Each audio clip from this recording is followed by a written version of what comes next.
From the Pubco Studios in Oklahoma City, you're watching The Press Row. I'm Jenni Carlson here with Barry Tramel. Time for 5 and 5. 5 topics, about a minute each. Let's get right to it, Barry. We're going to talk about all sorts of stuff, but we're going to start with Oklahoma State's defense. Will OSU's defense improve under new defensive coordinator Glenn Spencer? Absolutely. No chance that it won't. OSU's defense will be much better, and some of it might even have to do with Glenn Spencer. In 2013, the Big 12 is not going to be near as good on offense. All the quarterbacks are gone. The four returning quarterbacks with the most experience, the best games under the belt, David Ash and the 3 guys in Stillwater. So Glenn Spencer is going to have an easier time than Bill Young did in 2012. OSU defense, I think you can safely say, would have improved had Bill Young stayed. I think you can safely say that. Even if they would have continued to play exactly how they played this last year, I think you'd see better numbers because, as Barry said, you're going to see a different group out there running around for 9 of their games. But I do think Glenn Spencer will do some things differently. I think that we'll see some of those cushions that the defensive backs played with that everybody was so frustrated about. I think we'll see those disappear some. But, you know, some of the issues that they had this last year were part of that. Injuries, youth. They didn't want those guys to get beat deep. They would rather have them get beat short and make plays as opposed to giving up touchdowns. I think we'll see that disappear as long as those guys can show that they can play with less cushion. I think we'll see a more aggressive defense that way. Barry, what about this OU football question? How did OU fare with the NFL departures? What's the impact going to be? Well, I think OU came out pretty good. I mean, they're going to miss Tony Jefferson. He's I think he's a difference-making safety, and they're going to miss Tony a lot. But Kenny Stills going to the NFL, solid receiver, but they've got plenty of receivers. They will replace Stills, no problem. Tom Ward really had fallen out of favor. Not a big loss there. And then the 2 really impactful players, Trey Millard, Aaron Colvin, are staying. So 3 out of, you keep 2 out of the 5, but you keep 2 of the 3 most important. I say that's pretty good. I'd give the Sooners at least a B. Yeah, I would say so too. I mean, Tony Jefferson, huge loss, especially when you start looking around this defense. It's going to be replacing so many players. I mean, they're really starting in a lot of ways over with this defense. And in some ways that could be good. I mean, in some ways that could be a really solid thing to have fresh faces out there, fresh blood out there, doing different things, doing better things. So, yeah, but Tony Jefferson will be missed. But I think all in all, especially when you look at what they're probably going to be doing offensively, the changes on offense with the quarterback play and the style, wide receiver maybe not as critical as it used to be. I think you're going to see a bigger run game. You're going to see more need a block from whether it's running backs or fullbacks, a la Trey Millard. So wide receiver may not be quite as important, and I do think that they've got plenty of other guys. So yeah, I would say a pretty decent, deficit when it comes to those guys that are leaving for the NFL. All right, Barry, finish this sentence. Lance Armstrong is. Lance Armstrong is a defrocked hero. There's no doubt what Lance Armstrong meant to a lot of people. Some of us really, weren't paying attention to the impact, but when you look at what's gone on the last 10, 12 years with the Live Strong, he has inspired a ton of people. His foundation has impacted a bunch of people in fabulous ways. You can't wipe that out.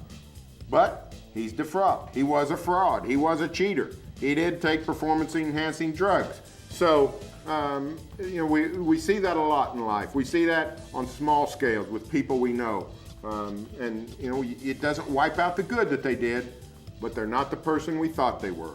And Lance Armstrong is a defrocked hero. Yeah, definitely so. And I think part of it too, Lance Armstrong is a bully. He's a guy that controlled so much that he really, I think in some ways almost convinced himself that what he was doing was, in some ways okay. Obviously it wasn't, but, he just really pushed some limits, pushed people away from him. He pushed, media to extremes. He pushed teammates to extreme. So I think there's also a bully tag to be attached to Lance Armstrong. But in a lot of ways, Lance Armstrong is exactly what we thought he was these last few years as these reports started to come out. And it sounded like things were bad with Lance Armstrong, and lo and behold, they were. All right, Barry, hey, in honor of Lance Armstrong confessing to Oprah, you got anything you want to confess? I guess I need to confess this. Maybe I've said it in the public marketplace on a couple of occasions, speaking engagements, that kind of thing. I guess I just need to go put it on the World Wide Web. But if I sit at home like on a sunny Saturday afternoon in June or July, or a night in March or April, and I flip the TV and I look for sports, and I come across two options. I come across a baseball game and I come across a soccer game, I'm gonna watch the soccer game. I find myself getting in a very foul mood anytime I watch a baseball game and how slow they're playing. I just get all lathered up. I don't need that. I'll watch the soccer. Wow, that is a big confession. Oprah, where are you? All right, my confession, I've probably, same way, said this in other places, but this is more of a personal one. Well, maybe you saying you watch soccer, that's fairly personal, I have to admit. It's a fairly personal confession. But my confession, I am a chocoholic. I love chocolate. I can't get over it. Had the baby, thought my taste for it might change. That's who I am. I love chocolate. Can't get over it. Would eat it all the time. All right, one last one, Barry. I like a chocolate bar myself. Yeah, I know it. All right, finish this sentence, Barry. Manti Te'o is. Manti Te'o is the Heisman Trophy runner-up, and how thankful I am that he is. Can you imagine the mess we would have if he had won the Heisman and then this story breaks? I mean, you think about the girlfriend. Obviously, the fake girlfriend was a huge factor in lifting his profile, his national campaign, whether it was his doing or somebody else, whoever. The girlfriend was a big factor in a lot of those votes. When we got on Johnny Manziel because of his Johnny Football nickname. For crying out loud, I'm so thankful Johnny Manziel won the Heisman Trophy. If Te'o had won it, we might be calling Reggie Bush and say, hey, you know the FedEx number for the Downtown Athletic Club? We need to ship another Heisman back to New York. Crazy, crazy story, Barry, that came out on Wednesday afternoon about Manti Te'o and this girlfriend who you mentioned was supposed to have died from leukemia, and now we're finding out that this girlfriend didn't exist. I think Manti Te'o is culpable in all of this. I don't know how much to blame he is, but there's at least some part of this that is his fault. Whether he stretched some things, how he met her, where he met her, how much of a relationship they had.